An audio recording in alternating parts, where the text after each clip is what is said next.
Welcome back, my dear friends, to day number 55 of the Ways of the Righteous, the Orchos Tzaddikim in the Treasure for Life edition. We're on page 334, and we continue here. We spoke yesterday that there is terrible vanity, there's terrible calamity that comes to a person who invests his time in drinking, frivolity, running to parties, running to bars, running to concerts that just get one to forget their purpose in this world.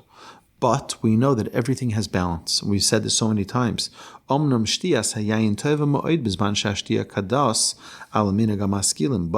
that there's also a good time to drink wine, a time where drinking that wine will be fruitful and good for a person. As King Solomon told us, Tenu sheichar le'oved v'yayin le'mori nefesh, yishte v'yishkach risho v'amolo lo yizkor od. Give strong drink to he who is in despair, and wine to the bitter in soul.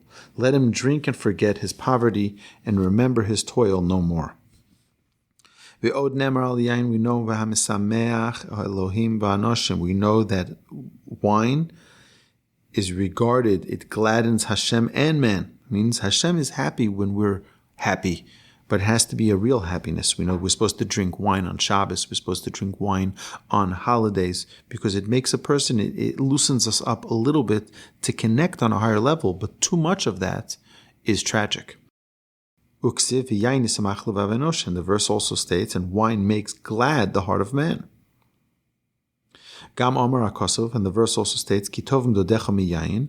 We know that we said your love is better than wine. V'nemar v'chikech ki yayin hatov. Your words are like the best wine. All of this teaches, Mikol elaneda, sheva chayayin keshuhu b'mishpat hachachamim. That there is, in moderation, wine is a fantastic thing. Hashotim kashiu sheyigbar hasechel al yayin v'lo sheyigbar hayayin al sechel. If the wine isn't taking over the mind, meaning if the mind is infused with some wine, then that's great. But if the wine takes over the mind, that's a terrible thing. V'ashotim bizman kavua. Im ohavim v'reim v'im chasidim v'tzaddikim v'loim artiloim v'reikim. And who are you drinking with? Are you drinking with family, with friends, and with good, righteous people? That's great. But if you're drinking with empty, vacant people, people who don't have values and morals and ethics, and don't have the proper spiritual connection that you aspire to possess, ki hayayin yosef chochma samukim eitz chaim l'machazikim. Because wine can increase the wisdom of the wise and multiplies the nonsense of fools. So what wine does, it just exaggerates the current state. If one is in a state of holiness, then it'll make them connect on a holier level. And if one is sadly in a place of lowliness, it'll make them lower. Hayayin Yosef Chochmas Hamaskil v'yachpil shtus ha'evil v'yichadesh ahavas ohev v'yorer evas ha'oyev v'yiftach yad hanadiv v'yichazek lev hakili. It renews the love of lovers, and it arouses the hatred of the enemy. It opens the hand of the giver and closes the heart of the miser. So it just expands their current state, or their deep inner state. Vizos midas shota yain. And this is the proper way that wine should be used. Yosima yain l'refuah l'dagoso. A person should use it as a cure for his sorrow in order to strengthen himself in Torah by learning it with joy. For when one is steeped in sorrow, he cannot learn. Ki kechol zman sh'adam shori b'tzar lo yuchal ilmod. So a person to learn with joy, take a little glass of wine. That our sages tell us is fine. V'gam batei din hamitztarin lo yuchlu livor hamishpat. Gam atzar mevatal kavanas halev b'tfilo. Also the pain that one has in his life limits him from being able to pray.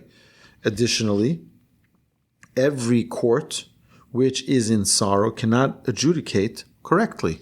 So we know that someone who's not in a happy state is not going to be able to function properly. Gam kishadam shori betzar, mi shemedaber elav, o mi shemevakish mimeno lasos imo chesed, ein lokach lasos bakoshoso. Also, someone who is in pain, someone who is depressed, can't assist anyone else, and someone's going to ask you for a favor, and you're not going to be able to help. Ein lokach lasos bakoshoso. Iksiv be'eis rotzon anisicha. Lochein, therefore, sages tell us, al derech zo. If you want to drink, this is the way to drink. Don't drink too much. Drink to just elevate the person a little bit above their state of sorrow. The person should not, from drinking too much without proportion, it shouldn't take them away from their work, from their livelihood. And be on top of everything. Make sure not to drink too much. That it'll take you away from your Torah or from your prayer. Or it shouldn't lead a person to mockery, laughter, and lightheadedness. A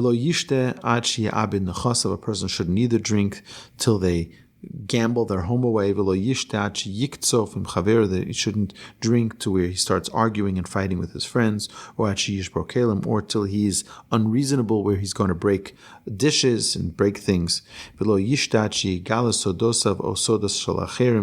person shouldn't drink to the point where he's going to start revealing his secrets or getting others to reveal their secrets. And if you do drink this much, that you've broken these boundaries, then just know that wine will be repulsive to you.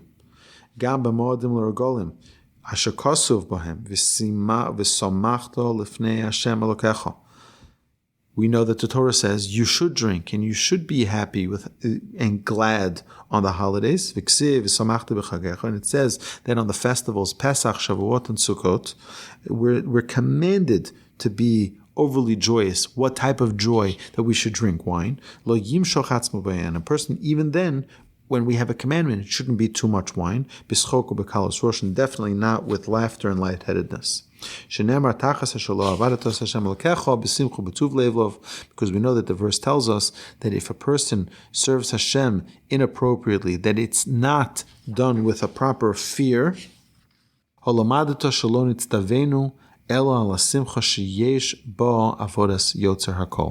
That any type of joy has to be a joy that has that is conducive to the service of our Creator. And